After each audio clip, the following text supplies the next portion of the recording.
गौरीपूजन सगळ्यात महत्त्वाचा दिवस गौरी गणपती सणातला. सकाळी लवकर उठून मयुरा आणि मी स्वयंपाक चालू केला. मयुराने तर अप्रतिम नैवेद्य बनवलेला आहे. तिने तर स्वयंपाक पण सगळा केलेला आहे आणि नैवेद्यसुद्धा भरलेला आहे. सो ह्या नैवेद्याचं मी महत्त्व आज सांगणार आहे सगळ्यांना. बरेच जण मला बरेच वर्ष विचारत आहेत.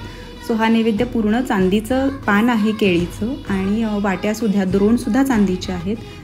7 प्रकारच्या भाज्या, 8 प्रकारच्या कोशिंबिरी सगळं असतं ह्या नैवेद्यामध्ये. आणि या द्रोणमध्ये पूर्ण अळणी आमटी, तिखट आमटी, कढी, दुधाची वाटी, तुपाची वाटी आणि मुदी आहेत 5 प्रकारच्या.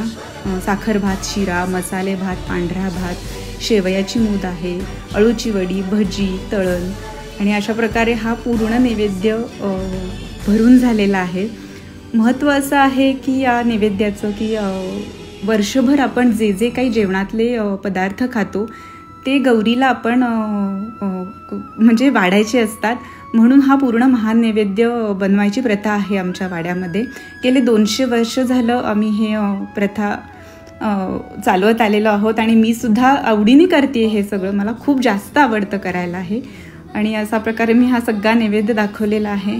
जशी आपल्या सगळ्यांना गौरीचं सगळ्यांनाच सगळंच करायला आवडत असतं आणि आपल्या सगळ्यांना अशीच गौरी प्रसन्न होऊ देत आणि त्यांचे आशीर्वाद आपल्या मागे असू देत.